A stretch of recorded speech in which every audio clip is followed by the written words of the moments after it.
All right, folks, so episode 3 of the new season of Alone just aired last night, and there's a lot of stuff that happened there that I want to unpack in this video. I'm going to talk about some of the build type stuff. I'm going to talk about, some of the other folks and what we saw them do. And then towards the end of this video, I'm going to talk about a little bit more philosophical type stuff, so stick around for that.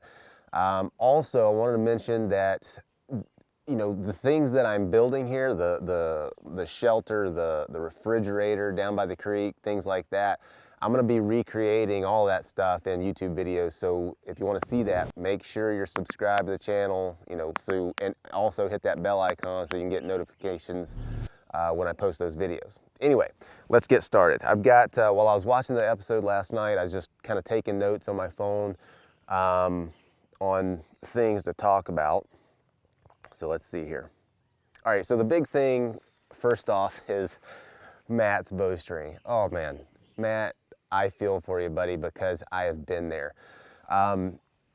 So for those of you who are interested, the reason that mice and chipmunks go after bowstrings, and this is something I've had this happen. The string silencers on the bowstrings, they love to get at those things and pick that stuff off and use it for nesting materials. And so they're not like trying to eat the bowstring or trying to cut the bowstring. It's just in the process of plucking that material out. They just happen to cut the string. And good on Matt for being able to recover from that. Now, I was browsing around Reddit last night after the episode, and there was some comments on there about using paracord as a bowstring. Paracord, I suppose, could work in a pinch, but it would make a very poor bowstring for a couple of reasons. One is it's very heavy, and two is it's made of nylon, so it's stretchy. And those are two things that you do not want in a bowstring. All right, so Biko. I love the guy. He's just a good dude. He doesn't take anything too seriously, and he's just fun to be around. He's getting a little bit of flack for his swim. Now, Biko's motivation for swimming across that bay was, so far as I could tell, to explore what might be on the other side. Now, you can't fault him for that. He could have gotten over there and found a meadow where there's deer coming to feed every night. He could have found a better fishing hole over there. No, there's no telling what you're going to be able to find when you get out and explore. And so exploring those new areas, exploring your area thoroughly could be critically important. So that's all I'm going to say about that. Jordan's bull trout. When he hauled in that bull trout, I couldn't help but to just smile right along with him. So man, awesome, good for you. That was a nice trout. So the head of trout and salmon, that's like, there's a lot of nutrients there. That's where a lot of the fat is, especially in the eyes and behind the eyes. And inside the head, there's a lot of fat there. So making fish head soup, that's a very, very good move there, buddy. I think it was Jordan that put some false Solomon seal in his fish head soup. I'd be interested to talk to him to see how that stuff treated him, because I actually tried some of that while I was out there, and it was disgusting. I couldn't even eat it. But anyway, I need to talk to him to see how that tasted.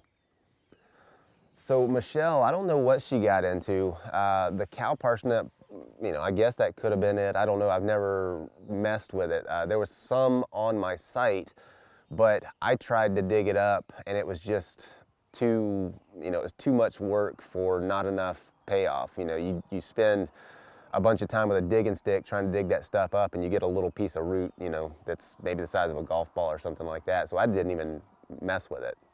So for the fireplace, you saw me sticking moss in there, and there was actually no clay at all on my side. I couldn't find any clay anywhere. All of the mud down by the creek was kind of sandy, and it just didn't make very good mortar. I used a lot of that stuff in the fireplace, but it just, when it dried out, it would just kind of, you know, if the rocks shifted at all, which they did when the wind blew, it would shake that mud out. And so I was constantly having to repack that thing with that sandy mud. It would have been very nice to have had some clay on that site, but I just didn't find any.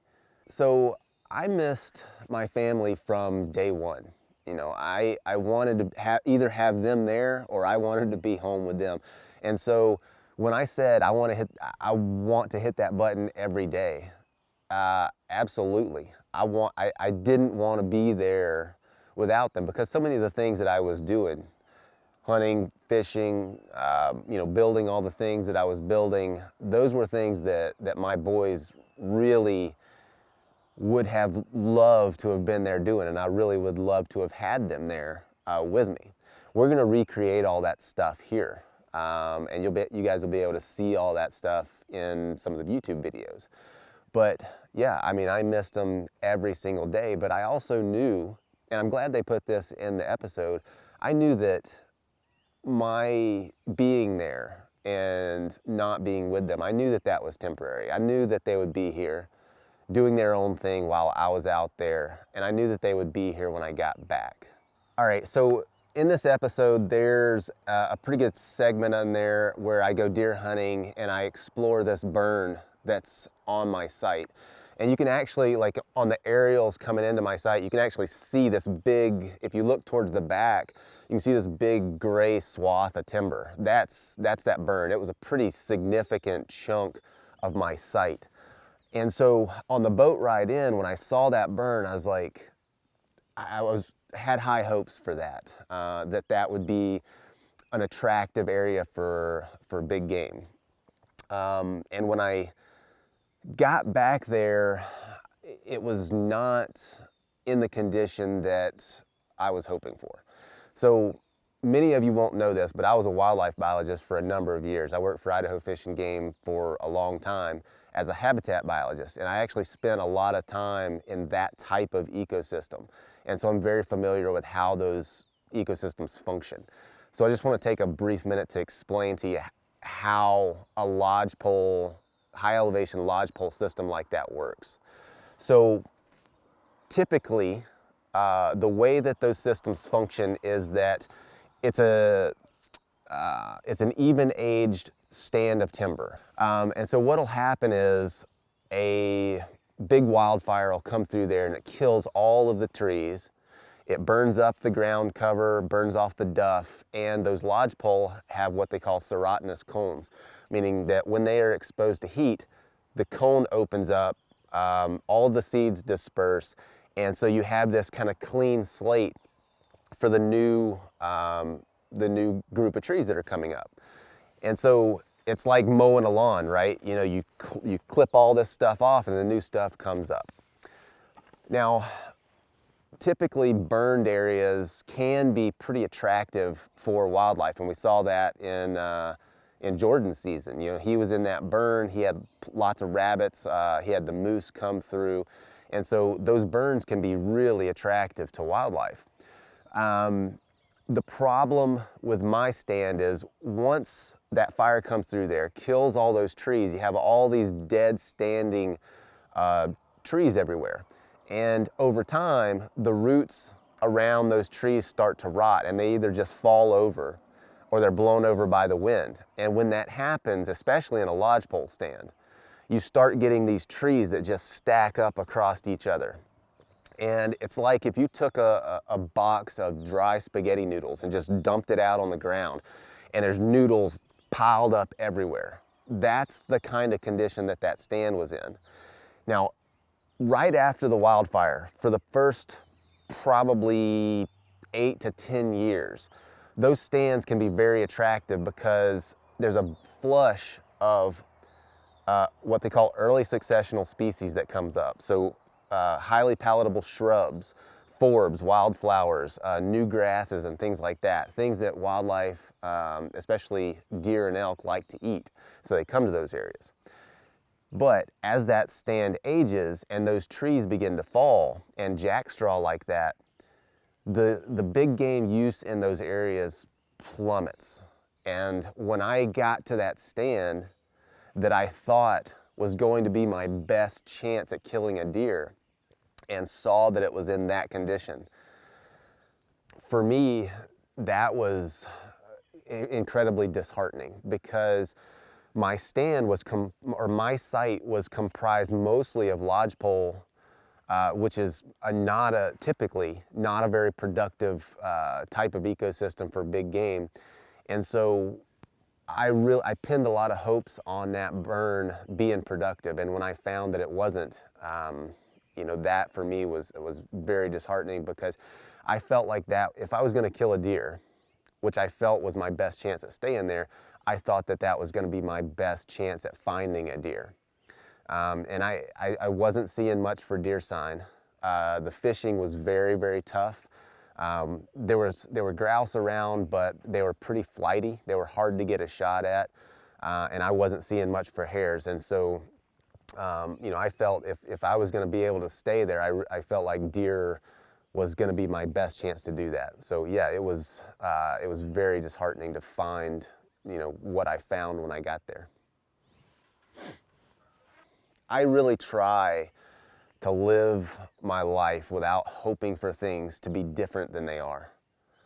I try to accept things as they come, things that I can't control. I really try to accept them, because it doesn't do any good, you know? It doesn't do any good to wish things that are different than they are. The things that I can control, you know, I do what I can to influence those things or to change those things. You know, I act on those things that I can control, but the things that I can't, the weather, you know, the condition of that burn, things like that, I really try to accept them as they come.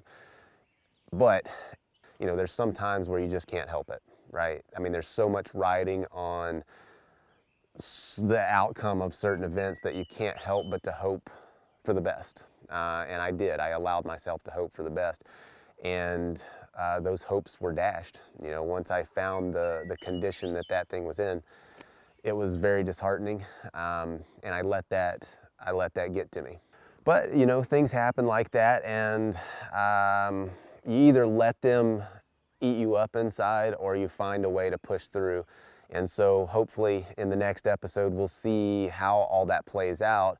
But before then, if you subscribe to the YouTube channel, you're going to see some of this stuff being recreated. I'm going to start building the shelter. Recreating that. I'll probably talk more about the berry cache, and any of that. Anyway, I'm going to be recreating all of the things here that I built out there, and I'm going to get the boys in there helping me. So subscribe to the channel, and we'll see you next Thursday before the new episode comes out. I'm going to have a new video where I'm building something. So we'll see you then.